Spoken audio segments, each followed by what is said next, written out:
رہی ہے، کس قدر بڑھتی آ رہی ہے۔ وہ لوگ جو نکاح کر لیتے ہیں وہ بھی اپنی نگاہوں کو، میں اکثر کہتا ہوں، حضور نے فرمایا نکاح آدھا ایمان ہے، جس نے نکاح کر لیا اس کا ایمان مکمل ہو گیا۔ تو جو نکاح کے بعد بھی باز نہ آیا، میں اس کو بے ایمان نہیں کہتا، لیکن نبی پاک نے فرمایا جو نکاح کر لے اس کا ایمان، بولیے ایمان محفوظ ہو گیا، اس کا ایمان، سارے بولیے ایمان، اور جو پھر بھی باز نہ آئے، حضور کہہ رہے ایمان مکمل ہو گیا، اور جو نہ باز آیا کیا فتویٰ دیا جائے حدیث کی روشنی میں؟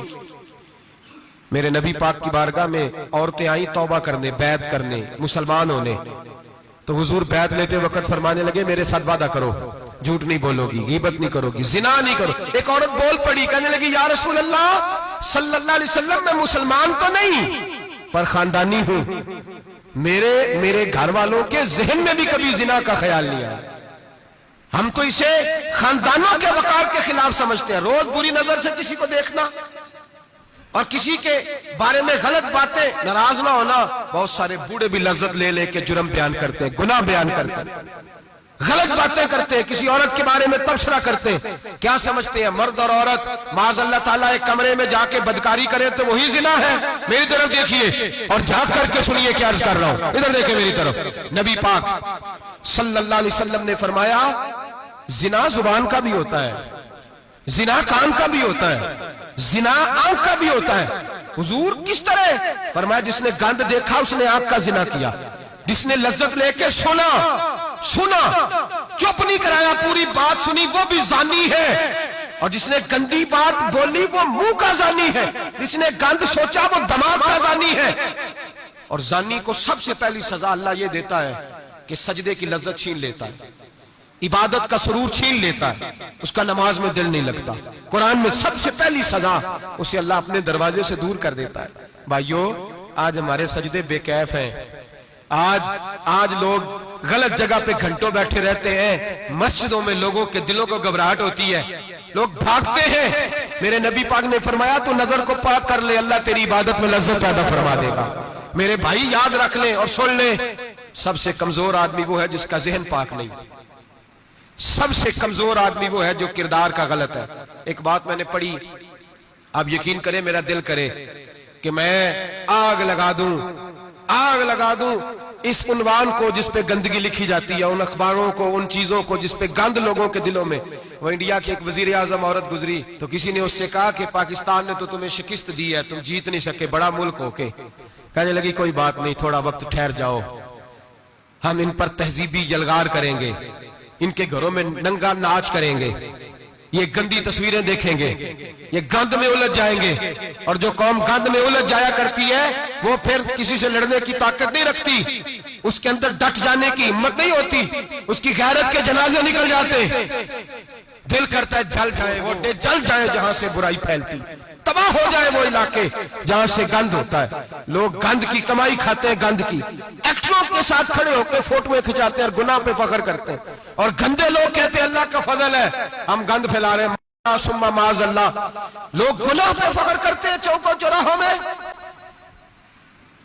محمد بن قاسم آئے ہندوستان پہ راجہ دہر کے مقابلے میں، نوجوان میری طرف دیکھیں اور صحیح ہو کے بیٹھے، خاص سے صحیح ہو کے بیٹھے، تقریر نہیں کر رہا، جذبات کا، میرے جذبات سنیں، دل کے پھپولے جل رہے ہیں سینے کے داغ سے، اللہ کی قسم روح کی گہرائی سے بات کر رہا ہوں، وہ بات کر رہا ہوں جو سینہ کہہ رہا ہے کہ پھٹ جائے اور کہنا نہ پڑے۔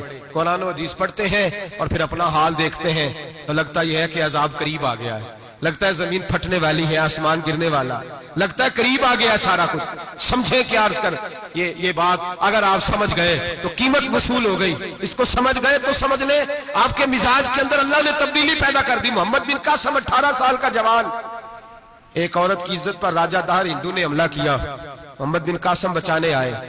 جب ہندوستان آئے فوج تھوڑی تھی، علاقہ تھوڑا تھا، راجہ دہر کی فوج بہت زیادہ، اور پھر اپنا عرب چھوڑ کے یہاں آ کے ہندوستان میں اس کے علاقے میں اس پہ حملہ کرنا، حالات خراب تھے۔ محمد بن قاسم پریشان ہے، ایک بزرگ نے دیکھا، کہنے لگے پریشان کیوں ہو؟ کہنے لگا سوچتا ہوں علاقہ بھی اس کا، فوج بھی اس کی، میرے فوجیوں کو تو رستوں کا بھی نہیں پتا، کیسے جنگ کریں گے، کدھر سے آئیں گے، اور پھر ہمیں زبان بھی نہیں آتی، کیسے کام ہوگا، ڈر رہا ہوں۔ 2-4 دن گزرے تو محمد بن قاسم اشاش بشاش ہو گئے۔ وہ بزرگ کہنے لگے خیر ہے؟ बड़े मुतमईन हो गए हो, कहने लगे बस राजा दाहर हमसे मुकाबला नहीं कर सकता, राजा दाहर हमारे मुकाबले में खड़ा नहीं हो सकता। वो गिरा के गिरा, वो लड़खड़ाया के लड़खड़ाया, रेजा रेजा हो जाएगा। आपको कैसे खुशखबरी मिल गई?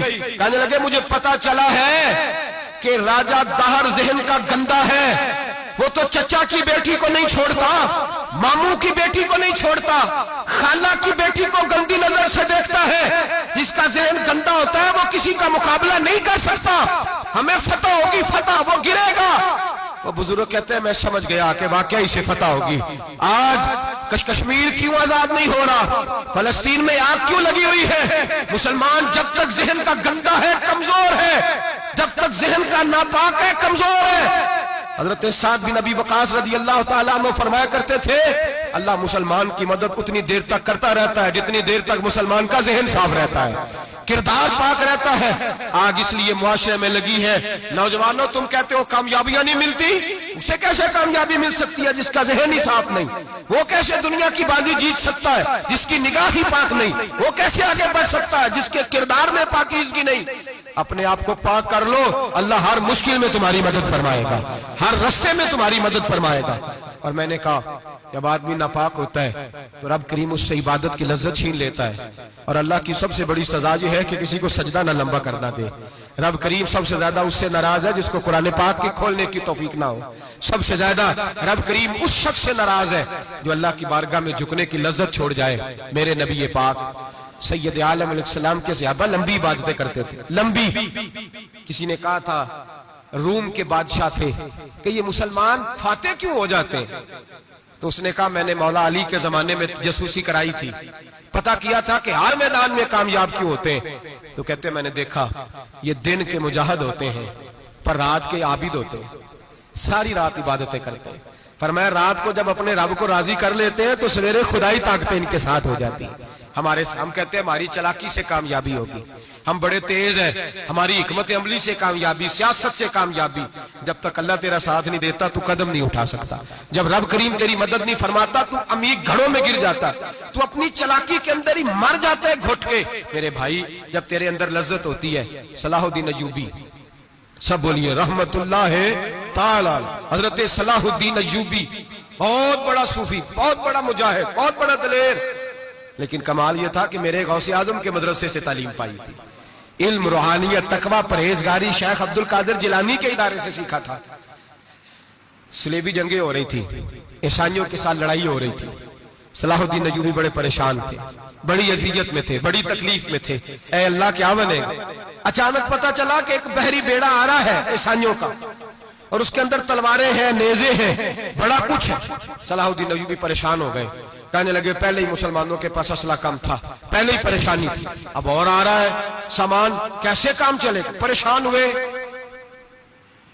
मीटिंग नहीं बुलाई, कबीना का इजलास नहीं बुलाया, सियासी हिकमत अमली नहीं बदली, मस्जिद अक्सा में चले गए, सारी रात रो के गुजार दी। ऐ अल्लाह मैं अपने लिए नहीं आया, तेरे रसूल के दीन के लिए आया। ऐ अल्लाह मुझे अपनी कोई फिक्र नहीं, तेरे नबी के दीन के झंडे की फिक्र है। खुदावंदा ऐ अल्लाह तू मेरे नियतें, मेरे इरादे जानता है, मेहरबानी फरमा, मुसलमानों को कुव्वत दे, कुफर के दिल में रोब डाल दे। सवेरे सलाहुद्दीन अय्यूबी उठे, मस्जिद से बाहर निकले, एक नेक पारसा सूफी बुजुर्ग से सामना हुआ। सलाहुद्दीन अय्यूबी कहने लगे हुजूर दुआ करना, दुश्मन का बहरी बेड़ा आ रहा असला लेके, मेहरबानी करो, दुआ करो, बहरी बेड़ा आ रहा है, मुसलमानों को अल्लाह कामयाबी दे दे। बाबा जी कहने लगे अल्लाह अकबर, वो तो बेड़ा गर्क हो गया है, वो तो बेड़ा गर्क हो गया है, वो तो डूब गया है। अल्लाह अकबर, वो तो डूब गया है। अल्लाह अकबर, वो तो तबाह हो गया। अल्लाह अकबर, वो तो नेस्तो नाबूद हो गया। अल्लाह अकबर, वो तो खत्म हो गया।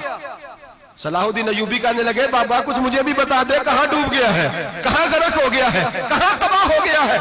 तो बाबे ने पलट के देखा, कहने लगा दादा बोला ना बन, सारी रात मस्जिद में आंसू बहाता रहा है, सारी रात तू रोता रहा है, सारी रात तू रब को मनाता रहा है। वो दुश्मन का बहरी बेड़ा तेरे आंसुओं में गर्क हो गया है, वो तेरे आंसुओं में डूब गया है, रब करीम ने तबाह कर दिया है। फरमाया तू नेक है, तेरी सोच साफ है, तो अल्लाह ने तेरी मदद करने का फैसला फरमाया है। तेरे आंसुओं में डूब गया। ओ भाई हमें दुआ की लज्जत नहीं रही, कसम अल्लाह की, دعا کی لذت نہیں رہی، ہم سجدوں میں روتے نہیں، ہمارا وہ کیف بک چھین کے لے گیا ہے، مائیں بیٹیوں کے لیے